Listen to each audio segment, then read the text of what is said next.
સુરતમાં cyber crime વિરુદ્ધ મોટી કાર્યવાહી આંતરરાષ્ટ્રીય ગેંગ સામે સાયબર સેલની કડક એક્શન દુબઈથી ચાલતી મિલન દરજી ગેંગમાં 2 સગીરાતની ઝડપાયા 1.5 વર્ષથી ફરાર આરોપીઓ વરાછામાંથી ઝડપાયા।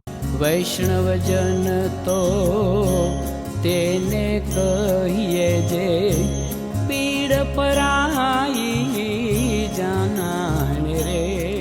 નમસ્કાર દર્શક મિત્રો, આપ જોઈ રહ્યા છો નવજીવન ન્યૂઝ। હું છું સાર્થક પટેલ ને વાત કરીએ સુરત શહેરના સાયબર ક્રાઇમ વિરુદ્ધ એક મોટી અને મહત્વપૂર્ણ કાર્યવાહી સામે આવી છે, જેમાં સુરત સાયબર સેલ દ્વારા આંતરરાષ્ટ્રીય સ્તરે કાર્યરત મિલન દરજી નામના સાયબર ગેંગ સામે કડક એક્શન લેવામાં આવ્યું છે, જેમાં ગેંગના 2 વધુ સગીરાતાઓની ઝડપી પાડવામાં આવ્યું છે। અને ખાસ વાત એ છે કે આ ગેંગ દુબઈથી સંચાલિત થતી હોવાનું તપાસમાં સામે આવ્યું છે।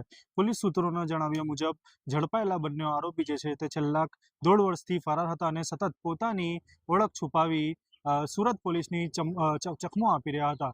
જો કે સાયબર સેલને મળેલી ચોક્કસ બાતમીના આધારે જાણવા મળ્યું હતું કે આ બંને આરોપી જે છે તે વરાછા વિસ્તારમાં એક ટેક્સટાઇલ એકાઉન્ટમાં નોકરી કરી રહ્યા હતા અને આ માહિતી આધારે પોલીસે સુયોજિત રીતે તે લોકોને પકડી પાડી છે અને કાર્યવાહી હાથ ધરી છે, જેમાં જે બંને આરોપી છે તેમને સફળતાપૂર્વક પકડી લેવામાં આવ્યો છે અને હાલ પોલીસ દ્વારા તેમના પર કડક પૂછપરછ પણ કરવામાં આવી રહી છે અને જેથી ગેંગના અન્ય સભ્યો જે છે તેમનું પણ બહાર આવી શકે અને આંતરરાષ્ટ્રીય નેટવર્ક વિશે વધુ માહિતી મેળવી શકાય છે।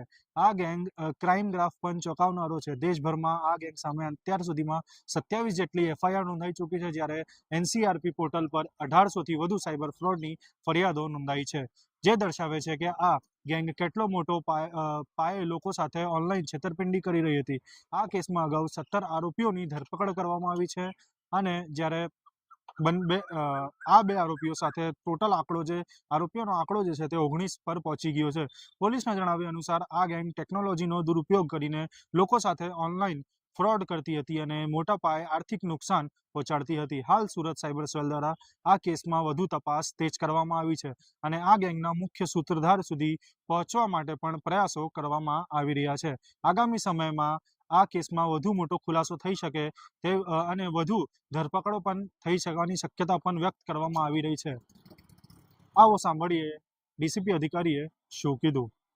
ગયા વર્ષમાં સુરત શહેર સાયબર સેલ દ્વારા એક કુચી ડોગનું કેસ નોંધવામાં આવ્યું હતું મિલન દરજી ગેંગના વિરુદ્ધ, જે દુબઈ ખાતેથી આંતરરાષ્ટ્રીય ઓર્ગેનાઇઝ સાયબર ક્રાઇમનું સિન્ડિકેટ ચલાવે છે અને આ ગેંગમાં અગાઉ 17 આરોપીઓની ધરપકડ કરવામાં આવેલ હતી અને જે 2 આરોપી છેલ્લા 1.5 વર્ષથી નાસ્તા ફરતા હતા એમની ધરપકડ હવે કરવામાં આવી ગઈ છે અને એ બંને આરોપીઓ વિરુદ્ધ અને આખી ગેંગ વિરુદ્ધ ટોટલ 27 અન્ય ફરિયાદો આખા દેશમાં નોંધાયેલ છે અને એના સિવાય આ લોકો પાસેથી જેટલા પણ બેંક એકાઉન્ટ અને કિટો મળ્યું છે તો એના સામે 1800થી વધારે NCRP કમ્પ્લેન્ટ્સ પણ આખા દેશમાં નોંધવામાં આવી છે।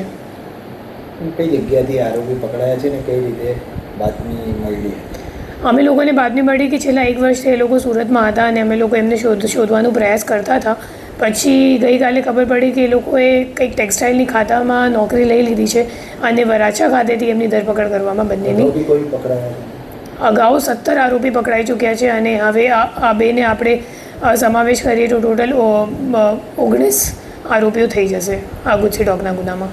આવા જ મહત્વના સમાચાર માટે જોતા રહો નવજીવન ન્યૂઝ। સુરતથી સાર્થક પટેલની રિપોર્ટ।